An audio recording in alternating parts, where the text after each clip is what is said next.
Assalamualaikum. Mama. Assalamualaikum warahmatullahi wabarakatuh.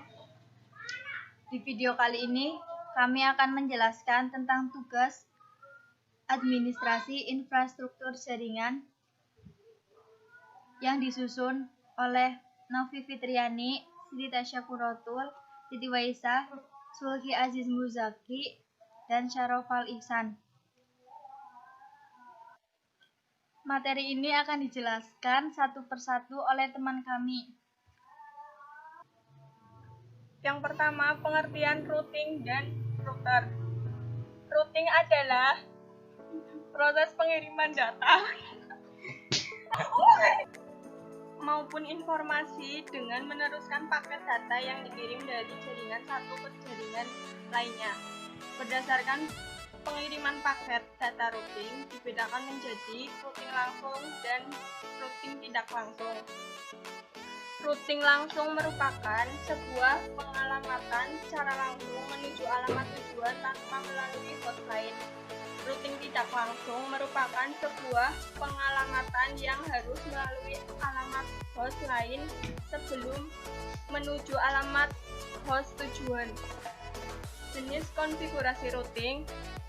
Yang pertama, minimal routing merupakan proses routing sederhana dan biasanya hanya pemakaian lokal saja.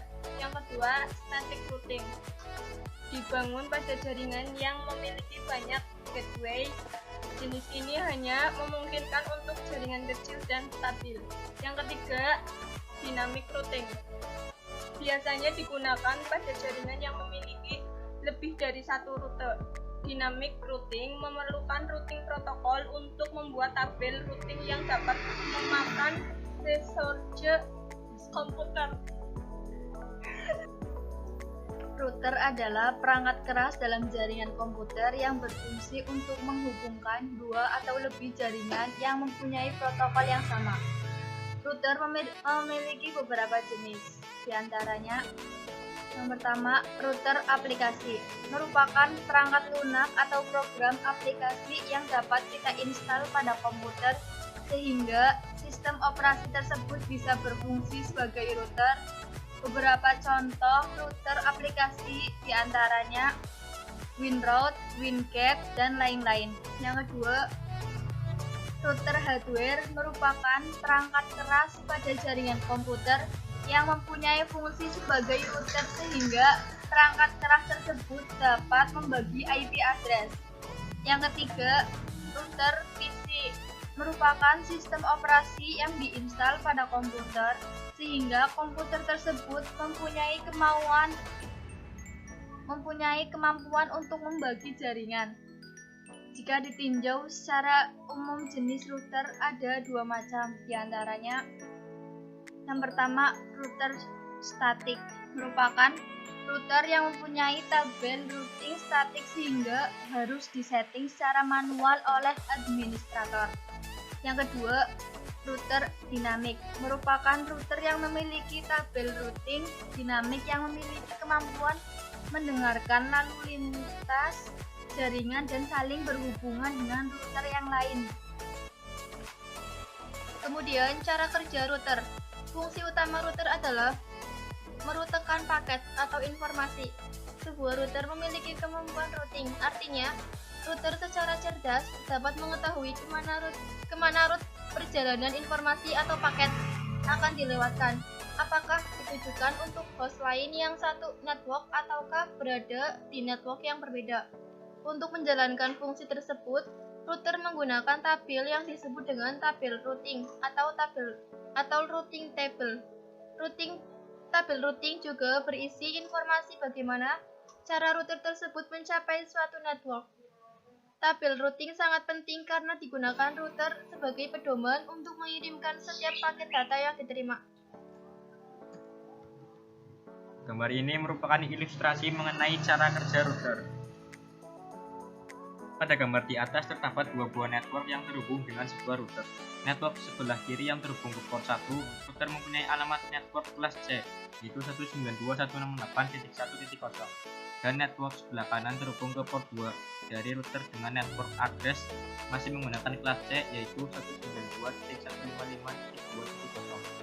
Pada tabel routing diatur agar komputer-komputer A, B, C bisa berkomunikasi dengan komputer D, E, F yang berada pada jaringan yang berbeda lewat interface router port 1 dan port 2. Nantinya disebut dengan istilah gateway. Maka komputer A mengirim data ke komputer C, maka router tidak akan meneruskan data tersebut ke network lain. Begitu pula ketika komputer F mengirim data ke E, router tidak akan meneruskan paket data ke network lain.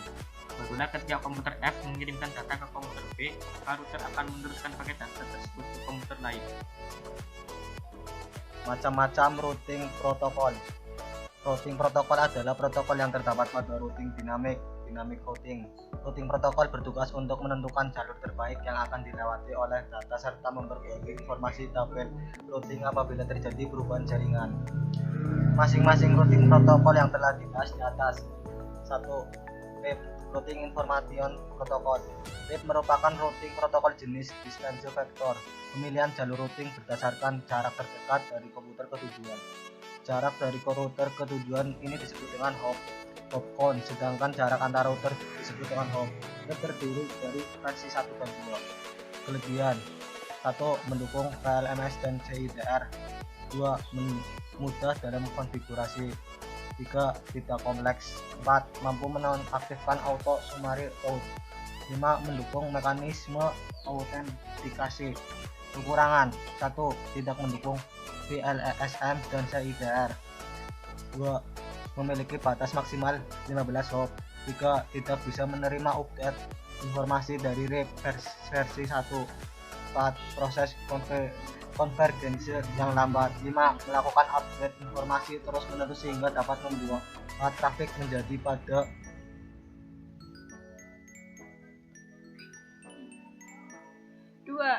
EIGRP. EIGRP merupakan Cisco proprietary, yakni routing protokol yang hanya terdapat pada router Cisco. Meskipun termasuk dalam distance vector routing protokol, namun EIGRP tidak menggunakan hop count untuk melakukan pemilihan jalur routing.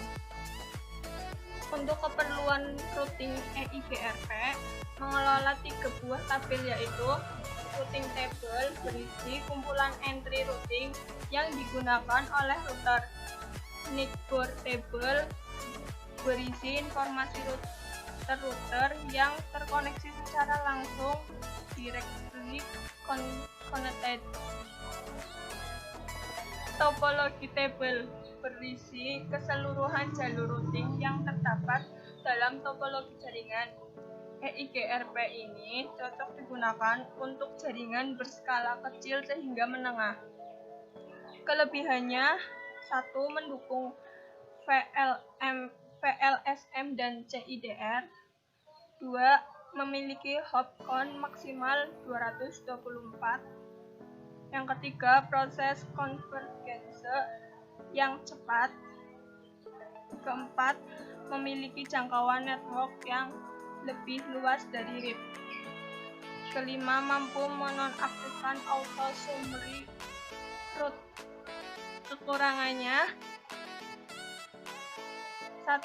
Merupakan Cisco proprietary sehingga hanya dapat digunakan pada router Cisco.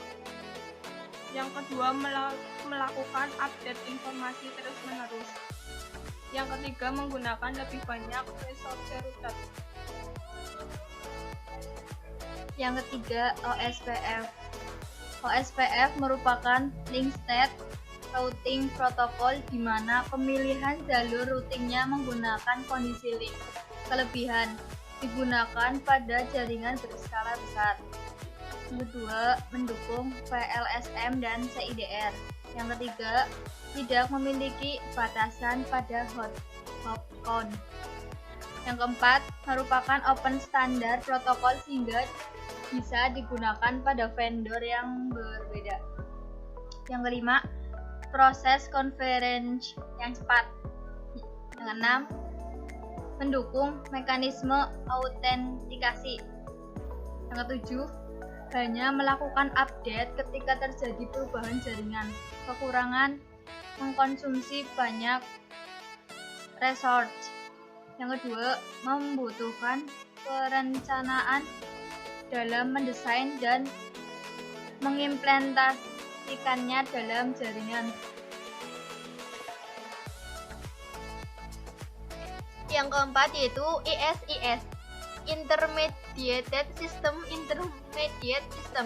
ISIS merupakan Link State Routing Protocol yang termasuk dalam kategori IGP atau Interior Gateway Protocol. ISIS menggunakan algoritma Dijkstra seperti OSPF untuk menentukan jalur routing. Pada ISIS juga terdapat konsep area seperti OSPF, namun area pada ISIS berbeda dengan area pada OSPF. Kelebihannya yaitu memiliki keamanan yang lebih terhadap informasi routing update. Yang kedua, mendukung PLSM dan CIDR. Kemudian proses convergence yang tepat. Scalable hanya melakukan update ketika terjadi perubahan jaringan. Kekurangannya yaitu konfigurasi lebih rumit.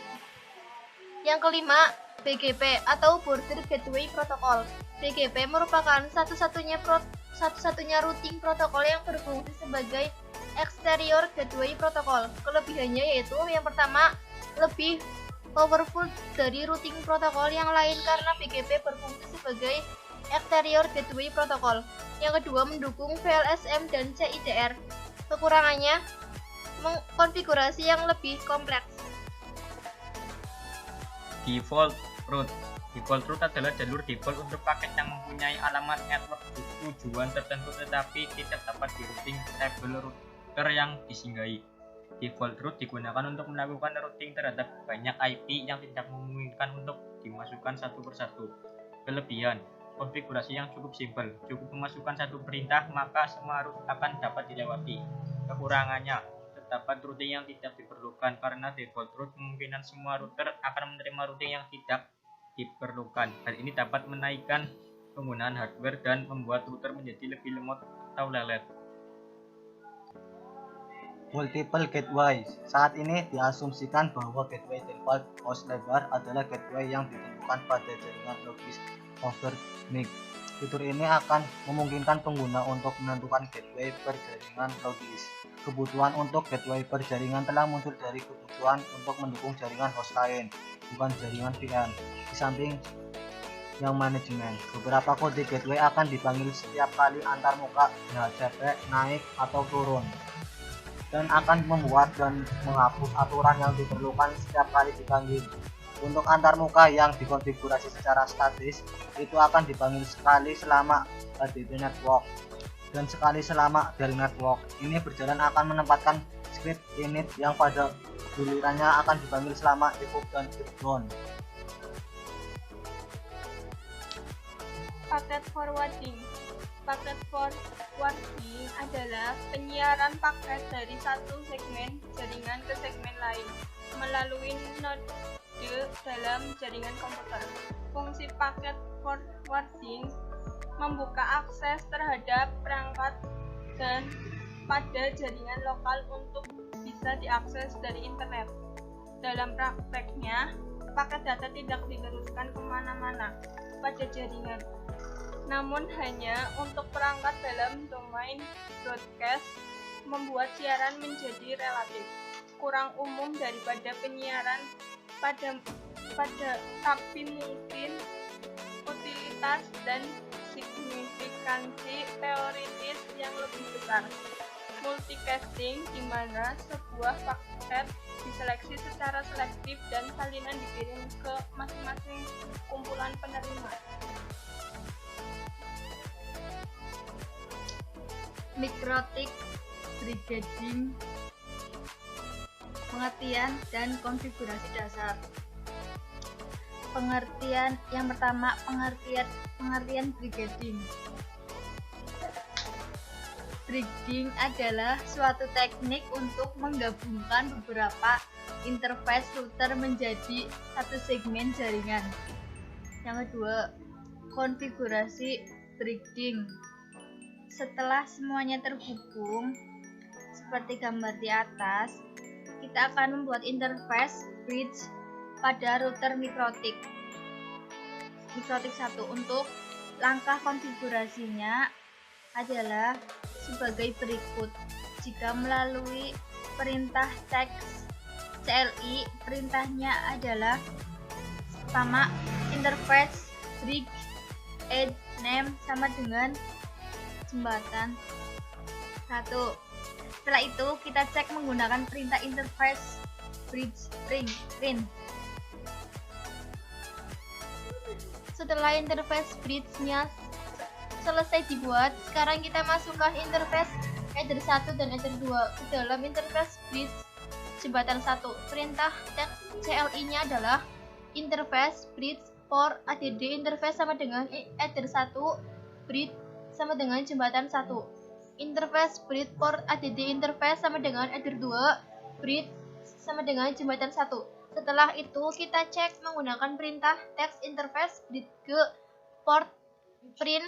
Jika melalui Winbox atau GUI, klik menu bridge kemudian submenu bridge kemudian ditambah atau add, lalu buat konfigurasi seperti perintah teks di atas atau bisa lihat gambar di bawah ini. Untuk memasukkan interface header 1 dan header 2 ke dalam interface bridge melalui Winbox, lalu klik menu bridge, kemudian submenu port, kemudian add atau ditambahkan interface-nya. Setelah itu, kita membuat konfigurasi interface bridge pada router MikroTik 1, sedangkan kita lakukan konfigurasi yang sama pada router MikroTik 2. Sekarang kita tambahkan IP address untuk port Ethernet router 1 dan 2. Setelah itu pada PC client router 1 dan 2. VLSM atau Variable Length Subnet Mask. VLSM atau Variable Length Subnet Mask adalah jenis perhitungan subnetting di mana panjang subnet mask yang didapatkan akan disesuaikan dengan banyaknya jumlah host di setiap subnet tersebut. Ada dua teknik perhitungan subnetting. VLSM, Fixed Length Subnet Mask. Satu network kita pecah-pecah menjadi beberapa network atau subnet di mana setiap lebar subnet yang satu sama dengan lebar subnet yang lainnya. VLSM, Variable Length Subnet Mask. Kebalikannya, sebuah network yang kita subnet menghasilkan subnet yang berbeda panjang subnet masknya antara subnet satu dengan yang lain. Atau keuntungan menggunakan VLSM. Jaringan LAN Enterprise A dengan kelas A address 10.0.0.0/8 punya beberapa site A, site B, site C, dan seterusnya. Dari global IP space 10.0.0/8 tadi di subnet menjadi beberapa site menggunakan VLSM biasanya. Tapi tiap site mereka pasti akan membuat subnet untuk network mereka. Nah, subnet tiap site didesain dengan VLSM. Cara menghitung VLSM. 1. Subnet dihitung dari kebutuhan host terbesar. 2. Jika VLSM masalah selesai, semua network dikasih sama panjang. 3. Tapi di VLSM subnet tidak akan dihitung lagi. 4. Networknya mengikuti dari subnet yang sudah dihitung sebelumnya. Notasi CIDR. CIDR, Classes Interdomain Routing, merupakan suatu cara yang memungkinkan kita untuk mengalokasikan IP address sesuai dengan kebutuhan jaringan. Bagaimana cara menentukan notasi CIDR suatu IP address? Kita lihat subnet mask-nya terlebih dahulu. Misal sebuah IP address 192.168.7.10 memiliki subnet mask 255.255.255.192. Kemudian kita ubah subnet mask menjadi bentuk binary. Sudah bisakah mengubah desimal ke binary? Jika belum, kamu bisa menggunakan software IP Calculator untuk mempermudah kamu dalam mengkonversi bilangan desimal ke biner dan sebaliknya. Selanjutnya ke pembahasan,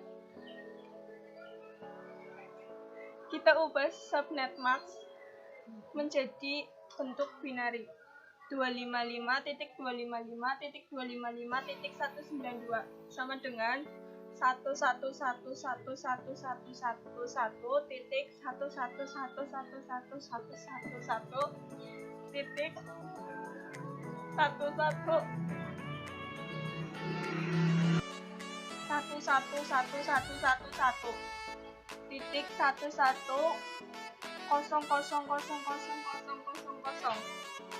Setelah itu, kita tinggal menghitung beberapa jumlah bit yang bernilai 1.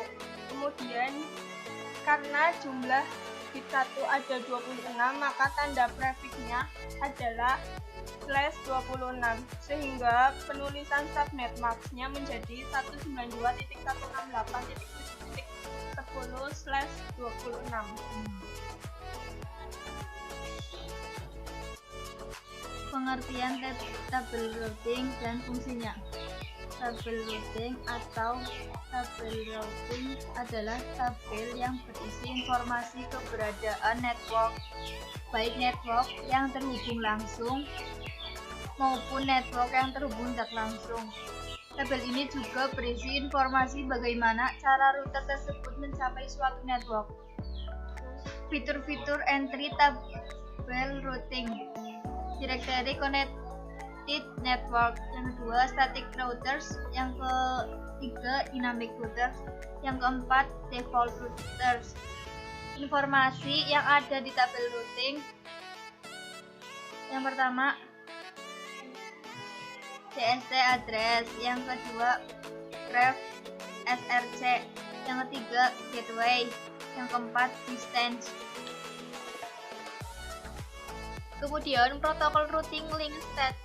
Protokol routing distance vector seperti rambu-rambu jalan karena router harus membuat keputusan jalur yang paling diinginkan berdasarkan sebuah jarak atau metrik ke sebuah jaringan. Protokol routing link state dikenal juga sebagai protokol shortest path first dan dibangun atas algoritma shortest path first Edgar Discuss. Protokol routing link starter IP adalah yang pertama open shortest path first atau OSPF, yang kedua intermediate system to intermediate system atau ISIS. Protokol routing distance vector. RIP merupakan sebuah protokol routing distance vector yang digunakan dalam ribuan jaringan di seluruh dunia. Faktanya bahwa RIP merupakan protokol open standar dan mudah untuk diimplementasikan, membuatnya menarik bagi beberapa administrator jaringan. Pengertian classful dan classless dalam subnetting. Classful secara sederhana dapat diartikan dengan kelas atau menggunakan kelas. Jika dikaitkan dengan pengalamatan IP, pengalamatan IP classful dapat diartikan menjadi pengalamatan IP berdasarkan kelas. Pengalamatan dengan metode ini ada pada pengalamatan 3F4 yang dibagi menjadi di kelas A, B, C, dan E. Mengalokasikan host pada jaringan dengan menggunakan sebuah subnet mask yang sama, biasanya menggunakan jaringan dengan menggunakan sebuah subnet mask yang sama, biasanya menggunakan protokol RIP F1 dan IRGP, di mana protokol ini tidak mempunyai field untuk menyimpan informasi subnet sehingga informasi subnet tidak dikirimkan. Classless secara sederhana dapat diartikan tanpa kelas. Jika dikaitkan dengan pengalamatan IP classless dapat diartikan menjadi pengalamatan IP tanpa mengenal kelas dengan cara menggunakan classless interdomain routing (CIDR) atau juga dapat dikenal dengan istilah panjang prefix. Format pengalamatan adalah dengan memberikan slash di belakang alamat IP, kemudian diikuti dengan variabel panjang prefix. Mengalokasikan host atau IP yang dapat menggunakan subnet mask yang berbeda yang didukung oleh routing protokol RIP F2, OSPF, dan EIGRP yang dapat memberikan informasi subnet sehingga dapat menghemat jumlah alamat host atau IP.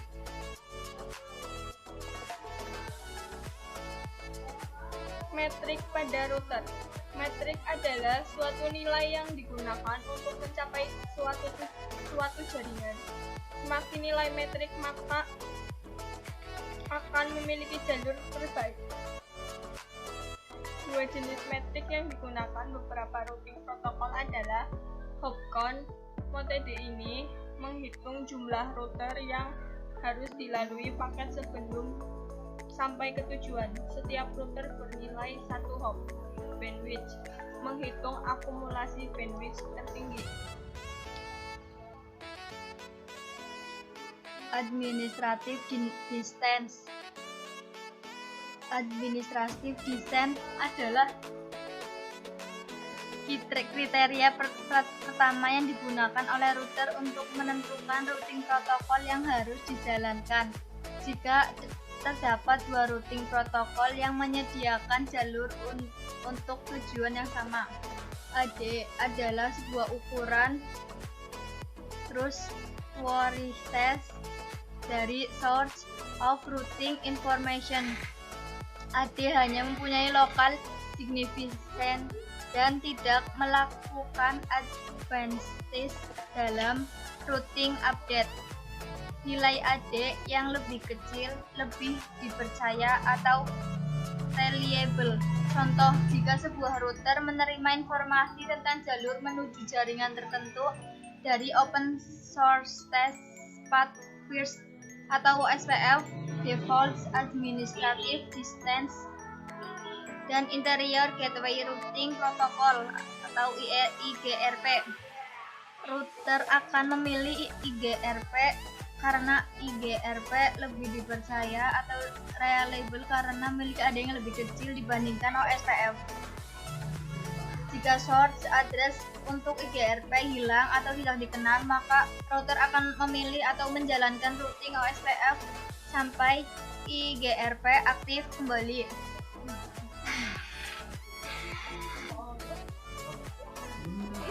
Load balancing.